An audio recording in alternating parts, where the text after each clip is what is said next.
50 વર્ષથી મોટી ઉંમરના વ્યક્તિએ આ વિડીયો જરૂર જોવો જોઈએ. નંબર 1, પોતાના બનાવેલા ઘરમાં રહો અને સ્વતંત્ર જીવન જીવવાનો આનંદ લ્યો.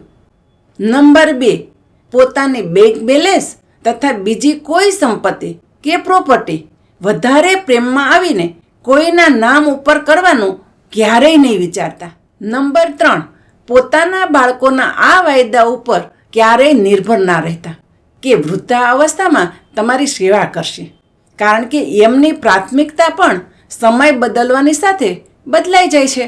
ક્યારેક બાળકો મનથી ચાહતા હોવા છતાં પણ કંઈ નથી કરી શકતા. નંબર 4, બધા માણસોની વાત જરૂર સાંભળો, પરંતુ પોતાના સ્વતંત્ર વિચારોના આધાર ઉપર નિર્ણય લેવા. નંબર 5, કોઈ વ્યક્તિની જોડે પોતાની સરખામણી ના કરવી અને કોઈ વ્યક્તિ પાસેથી વધુ પડતી આશા ન રાખવી. નંબર 6, પોતાના સંતાનોને તેની રીતે જીવન જીવવા દો અને જરૂર લાગે ત્યાં તેને ટોકો પણ ખરા. જો તમે જરૂર હશે ત્યાં નહીં કહો તો આગળ જતા બાળક ખરાબ રસ્તે પણ જઈ શકે છે અને તમે તમારી રીતથી જીવન જીવો. નંબર 7, હંમેશા એવા લોકોની સંગતમાં રહો જે હંમેશા તમને ખુશ જોવા માંગે છે, મતલબ કે તમારું સારું વિચારતા હોય તેવા મિત્ર રાખો. નંબર 8, પોતાનું સ્વાસ્થ્ય અને શરીરનું ધ્યાન તમારે ખુદ રાખવું. બનતી કોશિશ કરો કે તમારા નાના મોટા કામ તમે પોતે જ કરો. ઉંમરના હિસાબથી નાની મોટી તકલીફો તો આવવાની જ છે. નંબર 9, પ્રાર્થના કરવી પણ ભીખ ક્યારેય ન માગવી. ભગવાન પાસે પણ નહીં માગવું. માગવું જ હોય તો માફી અને હિંમત માગો. નંબર 10, પોતાના જીવનને ખુશમય રાખો અને ખુદને હસતા રાખીને બીજાને પણ ખુશ જુઓ.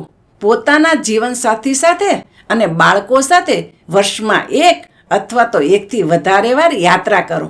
આનાથી તમને સારું જીવન જીવવાના નવા રસ્તા મળશે. નંબર 11, કોઈ પણ જાતના વાદ વિવાદથી દૂર રહો અને ટેન્શન મુક્ત જીવન જીવો. જેને પણ જીવન મળ્યું છે તે બધાને પાછું જવાનું જ છે, માટે જીવન રાજી ખુશીથી જીવો. નંબર 12, પોતાની સામાજિક જિમ્મેદારીઓ નિવૃત્ત થાવ ત્યાં સુધીમાં પૂરી કરી લો.